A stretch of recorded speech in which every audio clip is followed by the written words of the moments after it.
কালকে তো আপনার তেলের দাম বাইরে গেল 1,14 টাকা। ডক্টর ইউনূস হলো একটা অসাধারণ পিআর পার্সন। উনি জানেন যে কিভাবে পিআর এর কাজগুলি করতে হয়। সোশ্যাল মিডিয়ায় এক ধরনের হুজুগ উনি চালাচ্ছেন খুবই প্ল্যান রয়েছে।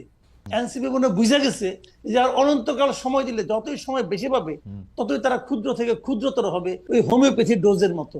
হ্যাঁ, ওটাতে কোনো কাজ হবে বলে আমার কাছে মনে হয় না। এনসিপির আশা আকাঙ্ক্ষা মোটামুটি এখন শেষ।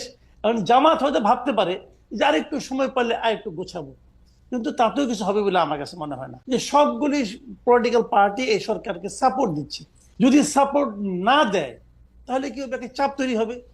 এই চাপ সামাল দেওয়ার ক্ষমতা ইউনূস সরকারের নাই, একদমই নাই।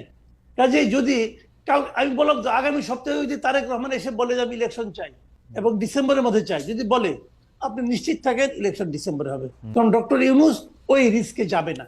তার পক্ষে এই চাপ সামাল দেওয়া সম্ভব না। এবার রমজান মাসে দ্রব্যমূল্য, বিদ্যুৎ পরিস্থিতি, ঈদ যাত্রা এসব বিষয়ে অন্তর্বর্তী সরকার মোটামুটি ভালোভাবে সামাল দিতে পারায় এবং চুরি, ডাকাতি, ছিনতাই কিছুটা নিয়ন্ত্রণে আসায় দেশের রেমিটেন্স প্রবাহ বাড়ায় এবং বিভিন্ন ধরনের সম্মেলন, নানা ধরনের আন্তর্জাতিক পর্যায়ে বাংলাদেশের নানা পরিস্থিতি, এসব বিষয় মিলে জনগণের বড় একটি অংশ অ্যাপারেন্টলি ডক্টর ইউনূস সরকারের প্রতি আস্থা ফিরে পেয়েছে বলে নানাভাবে মনে হচ্ছে।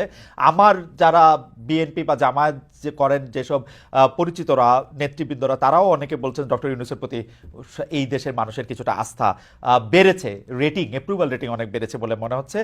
এমনকি এনসিপির নেতাও পরিণত হয়েছে ডক্টর ইউনূস, মানে এনসিপির নেতা হিসাবে কিন্তু এখন আর নাহিদের নাম আমরা শুনি না, ডক্টর ইউনূসের নামেই আমরা বেশি শুনি। ডক্টর ইউনূসের মানে নিজেকে একটি নেতা হিসাবে, শাসক হিসাবে প্রতিষ্ঠিত করতে পেরেছেন বলে মনে হয়। সেই ক্ষেত্রে ইলেকশন যদি পরে হয়, ডক্টর ইউনূস সরকার যদি আরেকটু বেশি সময় থাকে, তাহলে কি অসুবিধা? আমরা কেন বিএনপিকে নিয়ে আসার জন্য এত অস্থির হয়ে উঠেছি, বা যারা নির্বাচন করে আসবে তাদের জন্য অস্থির হয়ে উঠেছে? না, এখানে একটা কথা আমি বলি আপনাকে, ডক্টর ইউনূস ভালো করছেন কি মন্দ করছেন এটা তো আমার দেখার বিষয় না রে ভাই। না, কেন আমি বলি, ডক্টর ইউনূস কোন সরকারের প্রধান? উনি একটা অন্তর্বর্তী সরকারের প্রধান। অন্তর্বর্তীকালীন সরকার মানেটা কি? মানেটা হলো একটা রেগুলার গভর্নমেন্ট আসবে, যতদিন সেই রেগুলার গভর্নমেন্টটা না আসে ততদিন সরকারটাকে পরিচালনার জন্য এবং ওই রেগুলার গভর্নমেন্ট আনার জন্য যে নির্বাচনটা হবে, সেই নির্বাচনটা অবাধ এবং নিরপেক্ষ করার জন্য একটা সরকার দরকার। সেটি হলো ডক্টর ইউনূসের সরকার। রমজানের শাকসবজির দাম কম ছিল, কোনো সন্দেহ নাই। চালের দাম কি কম ছিল? তেলের দাম কি কম ছিল? ছিল না। এখন আপনি বলবেন যে চাল তেল নিয়ে কিন্তু কামাল ভাই, গত রমজানে সবকিছুর দামই বেশি ছিল, চালের দামও বেশি ছিল, শাকসবজির দামও বেশি ছিল। এবার শাকসবজির দাম কম, এটা আমাদের জন্য একটা রিলিফ না? রিলিফ, অবশ্যই রিলিফ, আমি অস্বীকার করছি না। রমজান তো শেষ, এখন কি হচ্ছে শুনেন। আমার কাছে ওই দিন এক ভদ্রলোক 3টা রিসিট পাঠাইছে, 3টা রিসিট। একটা রিসিট সে মোহাম্মদপুরের একটা দোকান থেকে, মায়ের দোয়া নামে একটা চাউলের দোকান, সেই দোকান থেকে সে জানুয়ারি মাসের 3 তারিখে 25 কেজি চাউলের এক বস্তা চাউল কিনছে 1740 টাকা দিয়ে। সেই একই দোকান থেকে সেই একই চাল, একই পরিমাণ চাল উনি ফেব্রুয়ারি মাসের 1 তারিখে কিনছেন 1950 টাকা দিয়া। সেই একই দোকান থেকে একই পরিমাণ চাল, 25 কেজি চাল, উনি এপ্রিল মাসের 7 তারিখে কিনেছেন 2155 টাকা দিয়া। কথাটা খেয়াল করেন, 4 মাসের ব্যবধানে চাউলের দাম 1700 থেকে 2100 টাকা হয়ে গেছে, একই দোকানে, একই জায়গায়। কাজে এটা হলো রিয়েলিটি। গতকালকে তো আপনার তেলের দাম বাইরে গেল 1,14 টাকা। ডক্টর ইউনূস হলো একটা অসাধারণ পিআর পার্সন। উনি জানেন যে কিভাবে পিআর এর কাজগুলি করতে হয়।